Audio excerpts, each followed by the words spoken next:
What's up guys? Kuya Kevs nga pala, Itnog TV. Today's video, pag-usapan natin tong Voltes 5 Legacy YOLO Park, yung bagong labas na YOLO Park at Robot Spirits Bandai. So pag-usapan natin yung kanyang articulations, pace, accessories at iba pa. So guys, unahin muna natin i-unbox si Robot Spirits Voltes 5 Legacy. So nabili ko to sa Shopee sa halagang 3,200. So tingnan natin. Robot Spirits. So dito na, ang ganda no.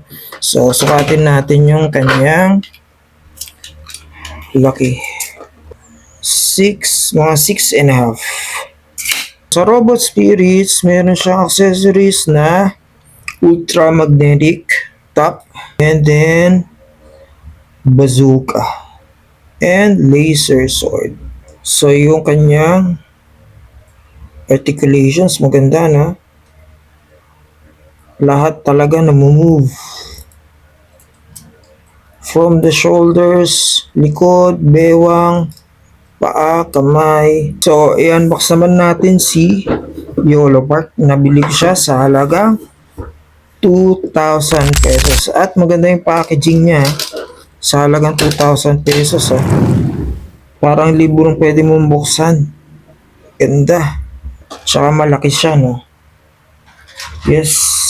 Yung bust pa lang niya, malaki na, oh. Oo, diba? So, ito yung kanyang manual, no? So, meron siyang kasamang manual. Katulad ng Robot Spirits, meron din. Pero ito, mas maganda, no? Yung kanyang manual, no? Dito kasi kay Robot Spirits, yung manual niya is parang print lang, black and white. Pero okay lang naman, manual lang naman yun. Pero ito, sa halagang 2,000, yung kanyang pagka-print ng kanyang manual ay maganda, no? So, ang kanyang accessories lang is the laser sword. Ito yung sa Robot Spirits and this is the YOLO Park. Try, assemble na natin guys.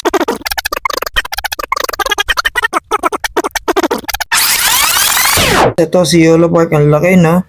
So, sukatin natin kung gaano siya kalaki. Around 8.5 siya guys. So, 8.5 inches. So, itapat natin kay Robot Spirits. 8.5 inches. Ito ay 6.5. So, guys, pag-usapan natin ngayon muna kung sinong masulit sa kanilang dalawa. Kung wala kang budget, no? So, isa lang gusto mong bilhin. Ito bang 3K Robot Spirits o yung YOLO Park? So, dito sa Robot Spirits, meron siyang accessories na bazooka, tsaka electromagnetic top, at tsaka yung kanyang mga kamay. So, kung titingnan mo, pagdating sa kanilang paints, halos pareho, walang pinagkaiba. Sa articulations, hindi ko masabi parehas, halos may lamang dito, merong hindi lamang dito. Tulad na itong sa side niya, sa paa. Ito, kay Robot Spirits, ayan, kita mo, fix na to. Naka-fix na yan. Dito kay YOLO Park, nagagalaw, no? Ayan, no? Nagagalaw. Oh, diba? No, yung kanyang kamay, ito. Kasi fix na. So, kung gusto mong palit ng nakabuka yung kamay, so, papalitan mo siya. Pero kasi katagalan, lumuluwag yan eh. Nasisira din yan yung pinagkakabitan niya. Unlike dito kay YOLO Park, yung kanyang kamay is merong tawag dito, articulated din siya. Kikita nyo. Merong mga nakalagay na parang bakal sa loob.